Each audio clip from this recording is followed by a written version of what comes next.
لقمة شهية وهنية. مقدوس من الفلفل الأخضر بتميز إنه سريع التحضير لكن طعمه شهي.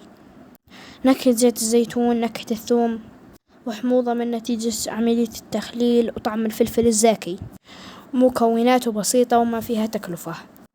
كيس الفلفل الأخضر اللي قدامكو جبته ب$0.5، بس هالحال ما راح أطول. بكرة أسعار الفلفل راح ترجع ترتفع، فمونه للشتوية مقدوس الفلفل. بعد غسيل الفلفل وتجفيفه بنتخلص من البذور والخيوط البيضاء اللي فيه. هاي هيك نص الكيس، أنا عملت نصه وحطيت نصه بالثلاجة، شغل سلطات وهيك على السريع. هسه بقطع حبات الفلفل، وضروري يتقطع على الإيد مش على المكنة، لأن الفلفل سوائله كثيرة فبدي أخليها تنزل بالتدريج. وهاي الفلفل فرمته يفضل فرمة متوسطة على الإيد مثل ما حكينا. الآن بملحه مباشرة، الملح الخشن ملح المونة، بملح وبقلب حتى الملح يوصل لكامل الكمية، وزيدوا ملح ولا تخافوا لأن الملح راح ينزل مع السوائل اللي راح تنزل.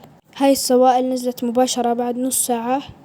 الآن بحطهن المصفاية وبتركهن يتصفن بالثلاجة لمدة 2 يوم. كل يوم بزيد عليهن شوية ملح مش كثير، وبقلبهن أكيد.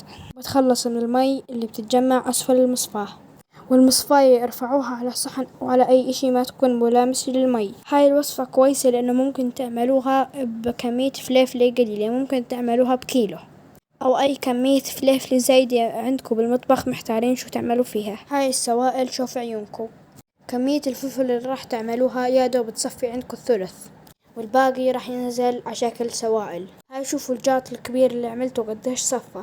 في ناس بالمرحلة هاي بحطوا عليها بندورة عشان تعطي حموضة، لكن أنا ما بفضل.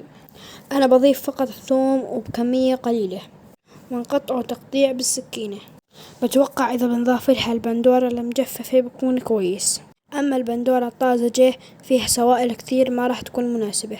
بالمرحلة هاي ما في داعي أضيف ملح لأنه صار 2 يومين بتملحن وبتشربن الملح. على العموم انتو تذوقوها وعدلوا ملحها زي ما بناسبكم.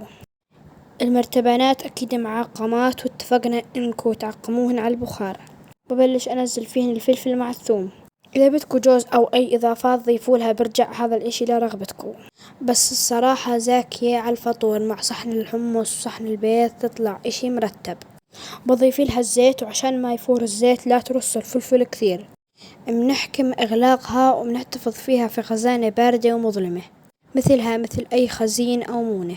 وراح تلاقوها بفصل الشتاء لما تكونوا بتدوروا على إيش تاكلوه، بتالي الليل. وبس هيك وصفتنا جهزت. خبرونا شو بتعملوا غير مقدوس الباذنجان والفلفل. شو عندكم أفكار نورونا فيد واستفيد. الحديقة والمنزل، أخوان حميد ورشيد. باي باي، سي يو.